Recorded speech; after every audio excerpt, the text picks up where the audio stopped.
WhatsApp guys, my name is Dinesh Raturi. तो यार आज हम डिस्कस करने वाले हैं दो टॉपिक के बारे में।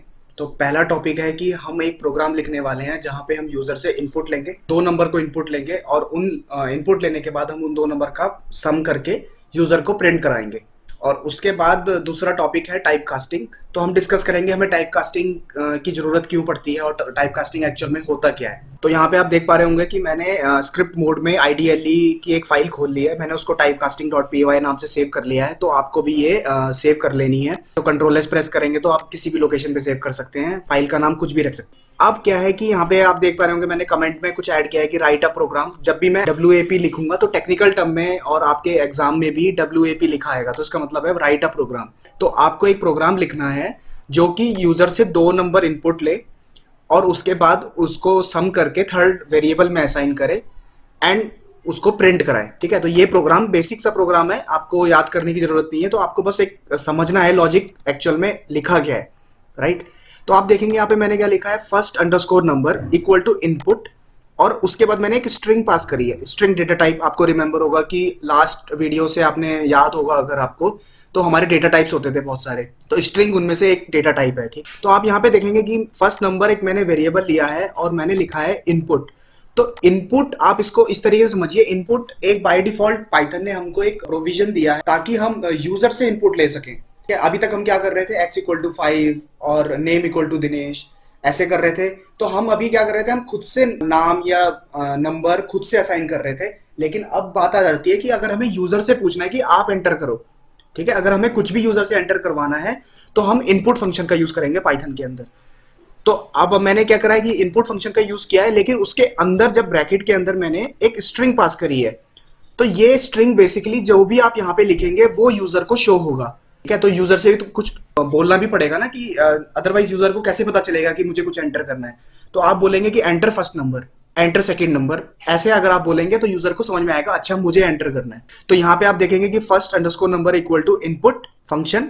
तो ये हमेशा आपको एक याद करके रखना है कि इनपुट तब भी यूज करना है जब आप यूजर से इनपुट लेना चाहते हैं, और उसके अंदर जो भी स्ट्रिंग आप पास करेंगे वो यूजर को विजिबल होगी ताकि यूजर इसको देखने के बाद कुछ एंटर कर सके। तो मैंने यहाँ पे लिखा हुआ है एंटर फर्स्ट नंबर, फिर उसके बाद सेकंड लाइन आप देखेंगे कि सेकंड नंबर मैंने दोबारा से एक और लाइन लिखी है, उसके बाद मैंने यहाँ पे लिखा है इनपुट एंटर सेकंड नंबर। ठीक है, तो अब क्या है, जैसे ही ये दो लाइन चलेंगी एक के बाद एक, तो सबसे पहले पाइथन कंपाइलर यहाँ पे होगा। तो पाइथन कंपाइलर यूजर को बोलेगा एंटर फर्स्ट नंबर और वेट करेगा यूजर के एंटर करने का। अगर यूजर ने कुछ एंटर नहीं किया तो पाइथन का कोड यहीं पे रुका रहेगा, पाइथन का कंपाइलर बेसिकली यहीं पे रुका रहेगा। तो उसके बाद लेट से यूजर ने एंटर किया 10, और उसके बाद क्या होगा कि जैसे ही यूजर ने एंटर 10 किया, उसके बाद जो कंट्रोल होगा पाइथन कंपाइलर वो सेकंड इस वाली लाइन पे आ जाएगा।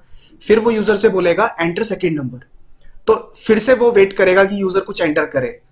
अब यूजर ने एंटर किया 30 लेट से, तो उसके बाद पाइथन कंपाइलर नेक्स्ट लाइन पे चला जाएगा, और यहाँ पे नेक्स्ट लाइन पे लिखा है sum equal to first number plus second number.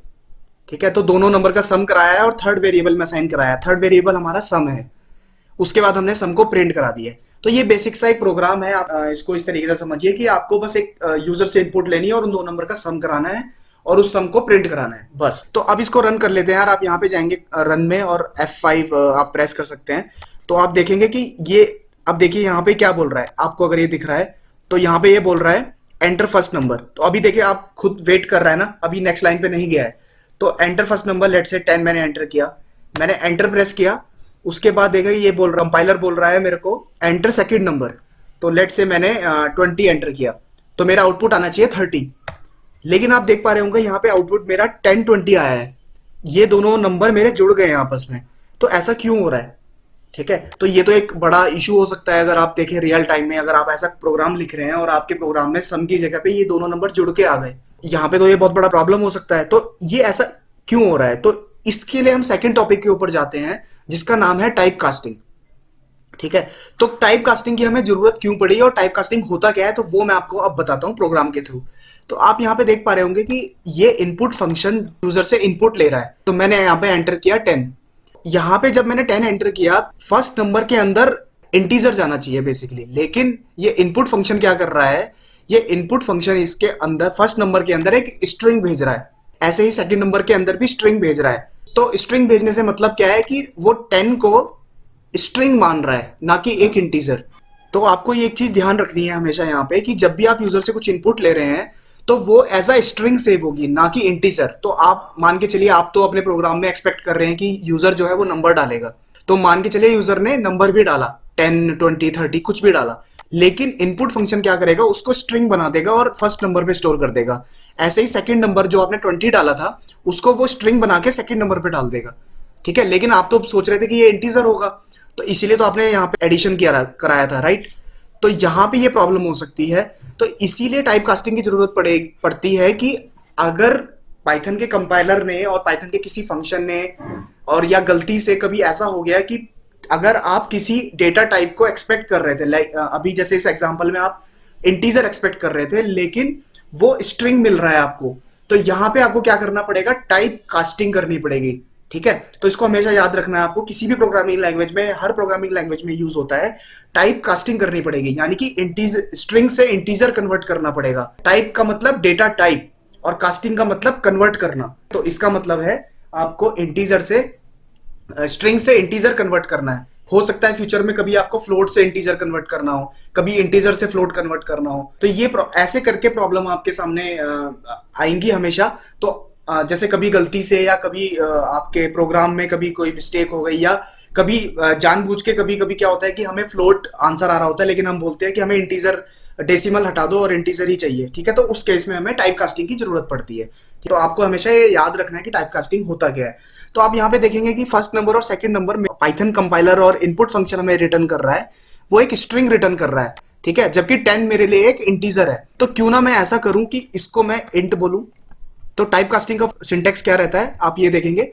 Syntax मतलब आपको ये तो याद करना पड़ेगा कि अगर आपको किसी, जैसे ये स्ट्रिंग है और आपको इसको इंटीजर में कन्वर्ट करना है, तो आप क्या करेंगे, इसको इंट के अंदर डाल देंगे तो ये इंटीजर बन जाएगा, ठीक है। ऐसे ही सेकंड नंबर को भी अगर मैं डाल देता हूं तो ये मेरा क्या हो जाएगा, ये मेरा इंटीजर में कन्वर्ट हो जाएगा। अब अगर मैं इस प्रोग्राम को दोबारा रन करूंगा तो आप देखेंगे कि आउटपुट मेरा कैसे चेंज होता है। तो देखिए अब यहाँ पे मेरे से फर्स्ट नंबर पूछ रहा है, तो लेट से मैंने 10 एंटर किया, सेकंड नंबर 20 एंटर किया, तो आप देखेंगे आउटपुट मेरा 30 आ गया।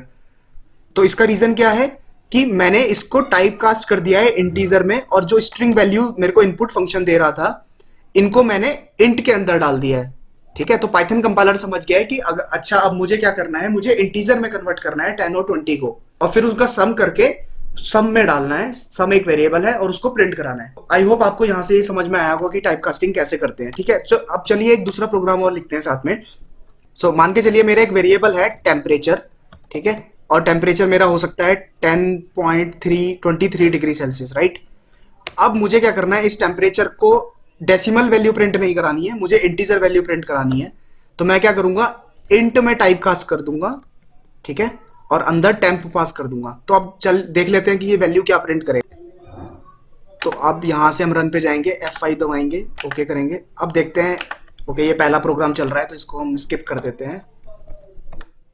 तो देखिए 10 मेरे को सेकंड वाली आउटपुट आप देख सकते हैं 10 प्रिंट हुई है। इसने डेसिमल वैल्यू को हटा दिया है। इसका रीजन ये है, इसने डेसिमल वैल्यू को इसलिए हटाया है, ये जो 10 है आप देख रहे हैं कि इस प्रोग्राम का आउटपुट है, तो वो इसीलिए है क्योंकि हमने इसको इंटीजर में कन्वर्ट कर दिया है। तो अब मान के चलिए टेम्परेचर मेरा एक वेरिएबल है जो कि मेरा नॉर्मल एक इंटीजर वेरिएबल है, ठीक है, 10 डिग्री सेल्सियस, लेकिन मुझे चाहिए फ्लोट में। तो मैं क्या करूंगा, इंट की जगह पे फ्लोट लिख दूंगा कि मुझे आउटपुट चाहिए फ्लोट में, ठीक है। तो जिसकी भी आपको आउटपुट चाहिए वो आप बाहर लिखेंगे, और जिसको भी आपको कन्वर्ट करना है, जिस वेरिएबल को आपको कन्वर्ट करना है एक्चुअल में, वो आपको अंदर लिख देंगे। बाकी का प्रोग्राम हटा देते हैं यहाँ से। तो अब इसको रन करते हैं, अब देख लेते हैं कि क्या होगा। अब इंटीजर से फ्लोट में कन्वर्ट करना है, तो आप देखेंगे 10.0 कर दिया है। तो इसने क्या करा है, इसको कुछ मिला नहीं है आगे, तो इसने डेसिमल ऐड कर दिया है, ठीक है, 10.0 कर दिया है। तो ऐसे ही बाकी के सारे जो डेटा टाइप होते हैं ये सब काम करते हैं। तो आपको ध्यान रखना है, किसी को भी किसी में भी कन्वर्ट करना है तो आपको इस तरीके से काम करना है। Thank you.